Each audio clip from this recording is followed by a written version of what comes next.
Imagina tocar algo y morir instantáneamente, sin explicación, sin oportunidad de defensa. En pleno desierto, esclavos fugitivos construyeron un objeto de 150 kilogramos de oro puro. Medidas milimétricas. 3 capas perfectas. Un solo error significaba muerte. Pero lo más perturbador, este objeto todavía existe. En algún lugar. Oculto. Guardado por un hombre que nunca puede salir de donde está. Hoy vas a descubrir secretos que la historia intentó borrar. El ritual mortal que solo un hombre al año podía ejecutar. Las ciudades que fueron destruidas por este artefacto. Y la razón por la cual los nazis lo buscaron desesperadamente. Quédate hasta el final porque voy a revelar dónde puede estar el arca ahora y qué pasaría si alguien la encontrara. Monte Sinaí. Cima de la montaña. Dios convoca a Moisés y le entrega instrucciones precisas para construir algo. No eran sugerencias. Eran órdenes militares. Medidas exactas. Materiales específicos. Técnicas detalladas. Y aquí comienza el primer misterio. ¿Quién podría construir esto? Israel acababa de huir de Egipto después de 400 años haciendo ladrillos como esclavos. Sin talleres. Sin herramientas de precisión. Sin tiempo. Y Dios estaba pidiendo arte en oro que requería nivel de maestro artesano. La solución vino de una forma que nunca había ocurrido antes en la historia. Dios eligió a un hombre llamado Bezalel, de la tribu de Judá, y lo llenó con el Espíritu Santo, específicamente para construir con las manos. Presta atención a este detalle perturbador. Bezalel fue el primer hombre en la Biblia descrito como lleno del Espíritu de Dios. No para profetizar, no para liderar ejércitos, sino para trabajar con oro, plata y bronce. ¿Por qué? ¿Qué sabía Dios sobre este objeto que nosotros no sabemos? Bezalel tenía solo 30 años, y tenía un asistente, Aholiab, de la tribu de Dan. Pero habilidad no resolvía el segundo problema. ¿De dónde conseguirían oro suficiente? Si estás encontrando esto interesante, deja un like ahora y suscríbete al canal. No vas a querer perderte lo que viene. Antes de salir de Egipto, los israelitas pidieron a los egipcios artículos de plata, oro y ropas. Y los egipcios, aterrorizados por las 10 plagas, dieron todo. Literalmente se despojaron de sus riquezas. No fue robo. Fue pago atrasado por 400 años de trabajo esclavo no remunerado. Pero oro no fue el único material en la lista. Y lo que Dios pidió fue más allá de cualquier expectativa. Madera de acacia, uno de los pocos árboles que sobreviven en el desierto del Sinaí. Madera dura, densa, prácticamente indestructible. Telas de lino fino. Hilos azules. Púrpura. Carmesí. Piel de cabra. Piel de carnero teñida de rojo. Y aquí está el detalle que pocos notan. Púrpura en tiempos antiguos era el color más caro del mundo. Un solo gramo de tinte púrpura requería miles de moluscos marinos triturados. Valía más que el oro. Y Dios estaba pidiendo hilos enteros de ese color. ¿De dónde una multitud en medio del desierto conseguiría eso? La respuesta es sombría. Ellos lo trajeron de Egipto junto con el oro. Los egipcios tenían rutas de comercio con los fenicios que producían el tinte. Y cuando los israelitas pidieron ropas, no especificaron cuáles. Los egipcios dieron telas nobles, ropas de élite, materiales que normalmente solo los faraones usaban. Bezalel reunió todo. Fundió el oro, cortó la madera, telas carísimas, y comenzó a ensamblar algo que mataría a cualquiera que lo tocara. La primera regla era simple: si te equivocas en las medidas, mueres. 1.15 metros de largo, 70 centímetros de ancho, 70 centímetros de alto, un dedo más o menos. Estabas muerto. Bezalel cortó tablas de acacia midiendo al milímetro usando cuerdas marcadas con nudos en intervalos, técnica egipcia de precisión que probablemente aprendió observando a maestros trabajar. Pero madera no era suficiente. Dios ordenó que el arca fuera cubierta con oro puro por dentro y por fuera. Y aquí viene el primer desafío técnico mortal. Oro puro es suave. No puedes simplemente pegar láminas finas en la madera. Bezalel necesitaba martillar el oro hasta que quedara maleable, pero no tan delgado que se rasgaría al menor toque. Luego fijar usando minúsculos clavos de oro o resina natural funcionando como adhesivo. Cada centímetro tenía que estar cubierto sin fallas. Si la madera quedaba expuesta en cualquier punto, el arca no servía. 3 capas completas. Madera de acacia en el centro. Oro cubriendo todo el interior. Oro cubriendo todo el exterior. Esto hizo el arca increíblemente pesada. Cerca de 150 kilos. Luego vino un borde de oro alrededor de la parte superior. No era decoración. Era refuerzo estructural. Pero aquí está algo que investigadores modernos descubrieron. Esta estructura, conductor, aislante, conductor, es idéntica a un capacitor eléctrico gigante. El oro conduce electricidad. La madera aísla. Otro oro conduce nuevamente. Si el arca acumulaba carga estática al ser transportada por el desierto, funcionaría como una batería primitiva almacenando voltaje. Y los querubines que Bezalel aún tenía que esculpir funcionarían como puntas de descarga, exactamente como las bobinas de Tesla concentran electricidad en un punto específico. Si alguien con carga diferente tocara el arca, 50.000 voltios directo al cuerpo. Muerte instantánea sin explicación aparente. Pero en ese entonces, Bezalel no sabía esto. Solo sabía que tenía que terminar. El arca estaba lista, pero vacía. Comenta ahora, ¿crees que el arca era tecnología antigua o poder divino? Y aquí viene la parte que nadie entiende bien. ¿Qué fue colocado dentro? ¿Y por qué esos objetos específicos hicieron el arca tan poderosa? Primero, las tablas de la ley. 2 tablas de piedra escritas por el propio dedo de Dios en el monte Sinaí. Los 10 mandamientos grabados en piedra. No eran copias, eran los originales. Pero hay un detalle perturbador. Estas no fueron las primeras tablas.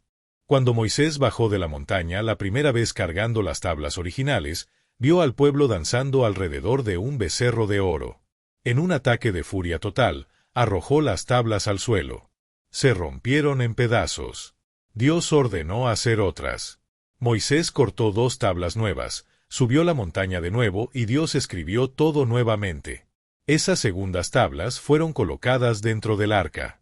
Pero las tablas no eran los únicos objetos allí dentro. Había también la vara de Aarón.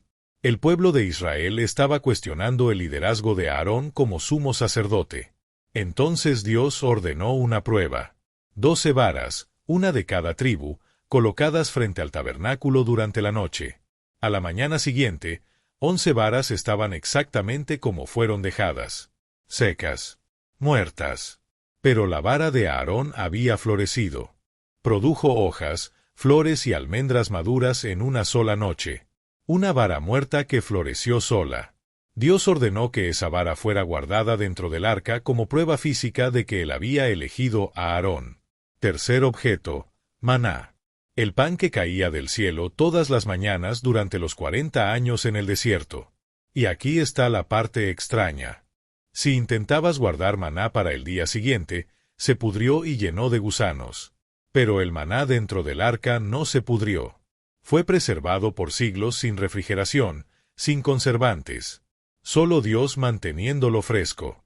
Entonces, dentro del arca había 3 cosas: las tablas representando la palabra de Dios, la vara representando autoridad sacerdotal y el maná representando provisión divina. Pero estos objetos eran solo la mitad del poder. El arca no era algo que simplemente agarrabas y cargabas. Había instrucciones extremadamente específicas y detalladas. Romper una sola regla significaba muerte inmediata. Los levitas de la familia de Coat eran los únicos autorizados a cargarla.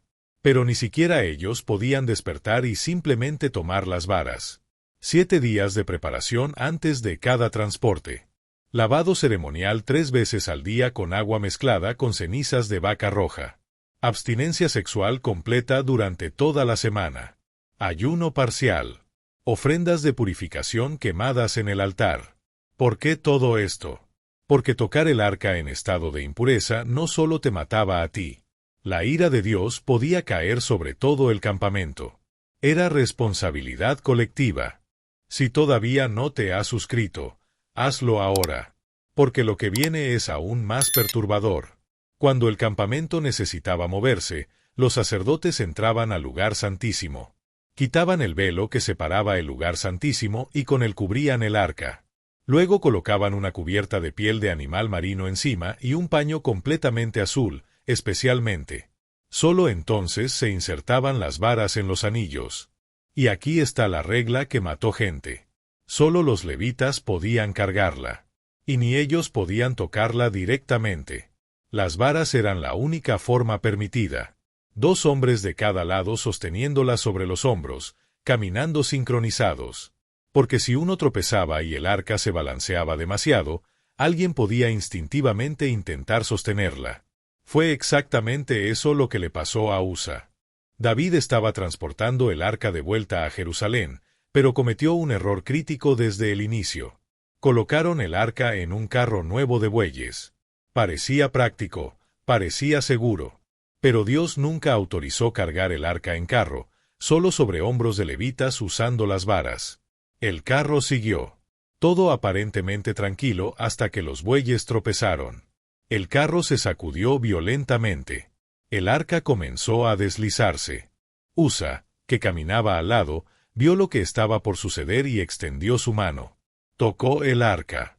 Cayó muerto en el acto. La ira de Dios se encendió contra él. No fue accidente, no fue mala suerte. Fue una violación de reglas explícitas y la consecuencia fue instantánea. Pero la muerte por toque no era el único peligro. Y cuando el arca iba a la guerra, ciudades enteras descubrieron qué pasaba cuando Dios luchaba contra ti. Cuando Israel entraba en guerra, el arca iba junto. Pero no como imaginas. El proceso de transportarla a batalla tenía reglas específicas que transformaban el arca en arma psicológica devastadora. Antes de cualquier batalla, los líderes consultaban a Dios frente al arca usando el Urim y Tumim, piedras sagradas guardadas en el pectoral del sumo sacerdote. La respuesta venía como sí o no. Ve o no vayas. Y el posicionamiento era estratégico. El arca no estaba en primera línea donde podía ser capturada. Estaba detrás del ejército, pero suficientemente visible para que tanto israelitas como enemigos supieran que estaba ahí. El efecto psicológico era doble. Los israelitas luchaban con confianza absoluta porque Dios estaba literalmente presente. Y los enemigos luchaban con miedo paralizante. Jericó tenía murallas de 6 metros de espesor. Estructura militar considerada impenetrable en esa época. Pero el arca fue cargada alrededor de la ciudad una vez al día durante 6 días. 7 sacerdotes tocando trompetas al frente. En el 7º día, 7 vueltas completas. Cuando las trompetas sonaron y el pueblo gritó simultáneamente, las murallas se derrumbaron. Y aquí está el detalle arqueológico que nadie esperaba. Cuando excavaron Jericó en los años 1950, descubrieron que las murallas cayeron hacia afuera, no hacia adentro como ocurre en invasiones normales. Como si algo desde dentro empujara todo hacia el exterior. ¿Explosión controlada? ¿Resonancia acústica que desestabilizó los cimientos? ¿O simplemente el poder del arca manifestado en física pura? Algunos investigadores proponen otra explicación. Si el arca realmente funcionaba como un capacitor gigante acumulando energía electrostática, las trompetas y gritos podrían haber creado una descarga sincronizada.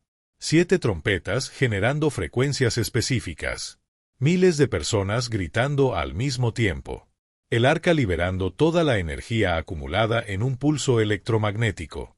Suena a ciencia ficción, pero la estructura del arca es literalmente el diseño de un dispositivo de almacenamiento y descarga eléctrica. Comenta. ¿Crees que las murallas de Jericó cayeron por poder divino o tecnología antigua desconocida? Pero aquí está el detalle crítico. El arca solo funcionaba como arma cuando Israel estaba en obediencia. Israel llevó el arca a batalla contra los filisteos pensando que tendrían victoria automática. Pero estaban en pecado grave. Resultado, 30.000 soldados muertos y el arca capturada por enemigos. Y lo que los filisteos descubrieron después de capturarla fue peor que cualquier derrota militar. Llevaron el arca a la ciudad de Asdod y la pusieron en el templo de su dios Dagón. A la mañana siguiente, la estatua de Dagón estaba postrada frente al arca. La levantaron. A la siguiente mañana, Dagón estaba postrado nuevamente, pero esta vez con la cabeza y las manos cortadas. Y entonces comenzó la plaga. Tumores. Dolor insoportable. Muerte. Los habitantes de Asdod fueron devastados. Movieron el arca a Gat. La misma plaga. A Ecrón. Peor aún. Los filisteos suplicaron que se la llevaran. Después de 7 meses de terror, la devolvieron a Israel con ofrendas de oro. El arca no era solo un símbolo religioso. Era un arma de destrucción masiva que elegía sus propios objetivos. Pero el uso más peligroso del arca no era en guerra. Una vez al año, en el día de la expiación, ocurría el ritual más peligroso del mundo antiguo. Era el único día en que alguien podía entrar al lugar santísimo donde el arca era guardada. Y solo una persona en el mundo entero tenía permiso: el sumo sacerdote. Si cualquier otra persona intentaba entrar, moría instantáneamente. Pero ni siquiera el sumo sacerdote podía simplemente entrar. La preparación duraba 7 días. Se separaba de su familia y vivía dentro del templo. Lavados rituales constantes. Estudio intenso de las instrucciones. Ofrendas preparatorias.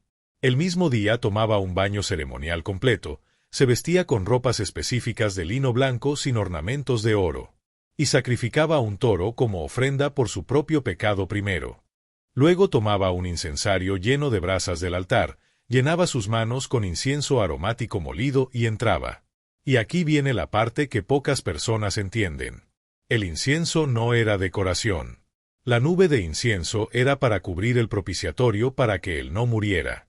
La nube de humo creaba una barrera protectora entre el sacerdote y la manifestación directa de la gloria de Dios que habitaba entre los querubines.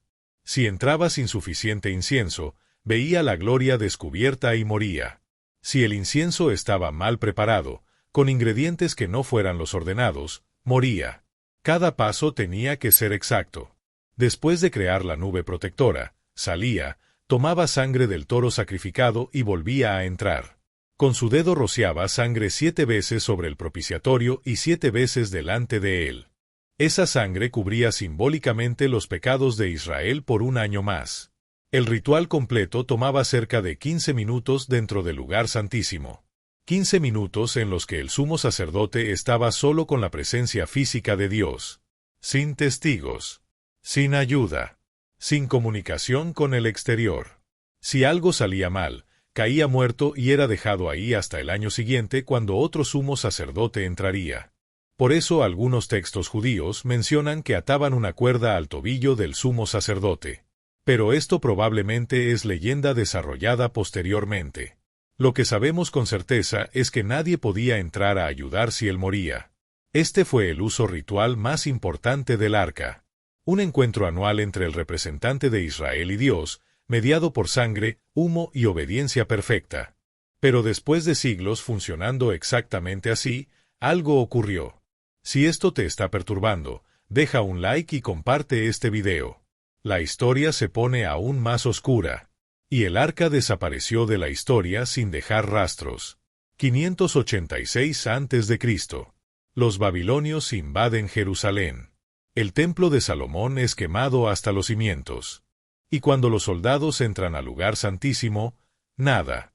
El arca había desaparecido. 3 teorías dominan entre estudiosos hasta hoy. Primera, fue destruida por los babilonios y el oro fue fundido. Pero ningún registro babilónico menciona capturar oro en forma de arca. Y los babilonios eran meticulosos en documentar tesoros de guerra. Nabucodonosor listó cada objeto de oro que sacó del templo. Copas, candelabros, utensilios. Pero ninguna arca. Segunda teoría, fue escondida por los sacerdotes antes de la invasión en túneles secretos bajo el monte del templo. Y esta tiene fuertes evidencias arqueológicas. Excavaciones modernas encontraron decenas de cámaras selladas que nadie puede acceder por razones políticas y religiosas.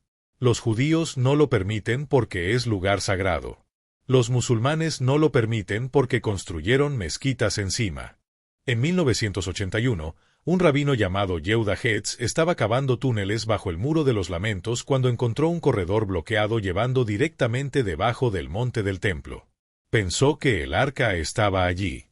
Pero las autoridades musulmanas descubrieron, llenaron el túnel con concreto y prohibieron cualquier excavación futura. ¿Qué estaban protegiendo? ¿O qué estaban ocultando? Tercera teoría. Fue llevada a Etiopía por el hijo del rey Salomón con la reina de Saba y es guardada hasta hoy en la iglesia de Santa María de Sión en la ciudad de Aksum. Y esta teoría tiene detalles extraños que no pueden ser ignorados. Hay un guardián que vive dentro de la iglesia y nunca sale. Él es elegido cuando es joven y pasa el resto de su vida protegiendo algo que nadie más puede ver. Cuando está por morir, elige un sucesor y transfiere el secreto. Este patrón continúa por siglos. Reporteros, arqueólogos e incluso autoridades de la propia Iglesia Ortodoxa etíope han pedido ver el arca. El actual guardián, monje Abba Hebre Meskel, dice que la ha visto pero no puede describirla. Fotografías están prohibidas. Cualquier intento de investigación científica está bloqueado. Comenta ahora, ¿dónde crees que está realmente el arca? ¿Túneles de Jerusalén? ¿Etiopía? ¿O fue destruida? En 1936, el fascinio por el arca sobrepasó el territorio religioso. Heinrich Himmler, brazo derecho de Hitler, envió brigadas nazis a las montañas de Francia buscando el arca en el castillo de Montségur. Creían que los caballeros templarios la habían escondido allí durante las cruzadas. ¿Por qué los nazis querían el arca? Porque los registros históricos describían el arca siendo llevada a batalla y emitiendo poder que derrumbaba murallas y mataba a ejércitos enteros. Himmler, obsesionado con ocultismo, creía que encontrarla garantizaría la victoria del Tercer Reich. Pasaron meses cavando túneles en las montañas. No encontraron nada. Pero la pregunta permanece. ¿Y si alguien la hubiera encontrado? ¿Y si está guardada en alguna bóveda secreta del Vaticano? ¿O en manos de alguna sociedad secreta? Hoy, arqueólogos israelíes creen que está escondida en cámaras secretas bajo el monte del templo en Jerusalén. Pero las excavaciones están prohibidas por tensiones políticas entre judíos y musulmanes. Entonces el mayor misterio no es solo que era el arca. Es dónde está ahora. Y si alguien la encuentra, ¿qué pasa cuando la tocan por primera vez en 2600 años? ¿Muerte instantánea como USA? ¿Plagas como los filisteos? ¿O simplemente nada porque el poder se fue cuando la presencia de Dios la abandonó? Algunos rabinos creen que el arca volverá a aparecer cuando llegue el Mesías y se construya el tercer templo. Otros creen que está mejor perdida, porque en manos equivocadas sería el arma más peligrosa jamás creada. Piensa en esto, un objeto que mata con un toque, que destruyó ciudades, que causó plagas, que solo un hombre al año podía acercarse y con ritual perfecto o moría. ¿Era tecnología antigua que no entendemos? ¿Un dispositivo eléctrico primitivo? ¿O realmente era la manifestación física del poder de Dios en la tierra? La arqueología no puede responder. La ciencia no puede explicar. La religión no puede probar. Pero lo que sabemos es esto: el arca cambió la historia del mundo antiguo. Conquistó naciones. Aterrorizó ejércitos. Mató a quienes la desobedecieron. Y ahora está en algún lugar, esperando. Tal vez en túneles bajo Jerusalén, sellada detrás de toneladas de piedra y secretos milenarios. Tal vez en Etiopía, guardada por un monje que nunca verá el sol de nuevo. O tal vez fue destruida hace siglos y todo esto es solo leyenda. Pero hay algo que no puedes negar. Desde esclavos en el desierto hasta nazis en montañas francesas, miles de personas dedicaron sus vidas a buscar este objeto. Murieron protegiéndolo. Murieron intentando capturarlo. Murieron solo por tocarlo. ¿Por qué? ¿Qué sabían ellos que nosotros hemos olvidado? El Arca de la Alianza no es solo historia antigua. Es el mayor misterio sin resolver de la humanidad. Si este video te perturbó, suscríbete al canal ahora porque cada semana traigo misterios oscuros que la historia intentó ocultar. Deja un like si quieres que investigue más sobre el Templo de Salomón y los secretos que los arqueólogos no pueden revelar. Y comenta qué misterio bíblico quieres que investigue próximamente.